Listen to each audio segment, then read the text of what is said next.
ଏହି 5ଟି ସ୍ଥାନରେ ଚୁପ୍ ରହିବା ହିଁ ଭଲ। ନମ୍ବର 1, ଯେତେବେଳେ କିଏ କାହାର ନିନ୍ଦା କରୁଥିବ। ଯେତେବେଳେ ଗୋଟିଏ ବ୍ୟକ୍ତି ଆପଣଙ୍କ ସାମ୍ନାରେ ଅନ୍ୟ କୌଣସି ବ୍ୟକ୍ତିର ନିନ୍ଦା କରୁଛି, ଏହି ସ୍ଥାନରେ ଚୁପ୍ ରହିବା ହିଁ ଭଲ। ଆପଣଙ୍କ ପାଇଁ ବୁଦ୍ଧିମାନର କାମ ହେବ। ନହେଲେ ଆପଣ ଯଦି କାହାର ନିନ୍ଦା ଶୁଣି ଚୁପ୍ ରହିବା ପସନ୍ଦ କରନ୍ତି ନାହିଁ, ତେବେ ଏପରି ଲୋକଙ୍କ ପାଖରେ ବସିବା ଉଠିବା ବନ୍ଦ କରିଦିଅନ୍ତୁ। ନମ୍ବର 2, ଅଧା ସତ୍ୟ। ଯଦି ଆପଣଙ୍କୁ କୌଣସି ବିଷୟରେ ଅଧା ଜଣା ଅଛି, ତେବେ ସେଇଠି ଚୁପ୍ ରହିବା ହିଁ ଭଲ। ଏବଂ ଅଧୁରା ଜ୍ଞାନ ମଧ୍ୟ ବଡ଼ ଘାତକ ହୋଇଥାଏ।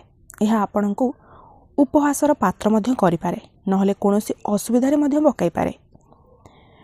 ନମ୍ବର 3, ଯେତେବେଳେ କେହି ଆପଣଙ୍କ ଭାବନା ନ ବୁଝେ।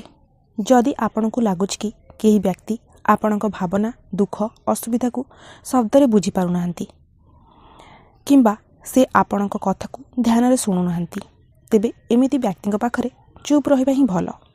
କାହିଁକି ନା ଏମିତି ଲୋକଙ୍କୁ ଆପଣଙ୍କ ଭାବନା, ଦୁଃଖରେ କୌଣସି ମତଲବ ନଥାଏ। ଏମିତି ଲୋକଙ୍କୁ ଆପଣଙ୍କର ରାଜ କହି ପରେ ପସ୍ତେଇବେ। ନମ୍ବର 4, ଯେତେବେଳେ କୌଣସି ମନୁଷ୍ୟ ତାର ଦୁଃଖ ବ୍ୟକ୍ତ କରୁଥାଏ। ଯଦି କେହି ଆପଣଙ୍କୁ ତାର ମନର ଦୁଃଖ କଷ୍ଟକୁ ବ୍ୟକ୍ତ କରୁଛି, ତେବେ ଅନ୍ୟ କାହା ପାଖରେ ତାର ଭାବନାକୁ କହିବା ଉଚିତ ନୁହେଁ। ନମ୍ବର 5, କ୍ରୋଧ କରିବା ସମୟରେ। ଯେତେବେଳେ କେହି ନିଜ ଲୋକ ଆପଣଙ୍କ ପାଖରେ କ୍ରୋଧ କରୁଛନ୍ତି, ସଙ୍ଗେ ସଙ୍ଗେ ଆପଣ ମଧ୍ୟ ରାଗିଯିବା ଦ୍ୱାରା 2 ଜଣଙ୍କର କ୍ରୋଧ ବଢ଼ିବା ସହିତ ଘରେ ଅଶାନ୍ତି ବଢ଼େ। ଯଦି ଏହିପରିକା ବାଣୀ ଆପଣଙ୍କୁ ଶୁଣିବାକୁ ପସନ୍ଦ ଆସୁଛି, ତେବେ ଆମ ଚ୍ୟାନେଲକୁ ସବସ୍କ୍ରାଇବ୍ କରନ୍ତୁ ଆଉ ପାଖରେ ଥିବା ବେଲ୍ ଘଣ୍ଟିକୁ କ୍ଲିକ୍ କରିଦିଅନ୍ତୁ। ରହିଲି, ନମସ୍କାର।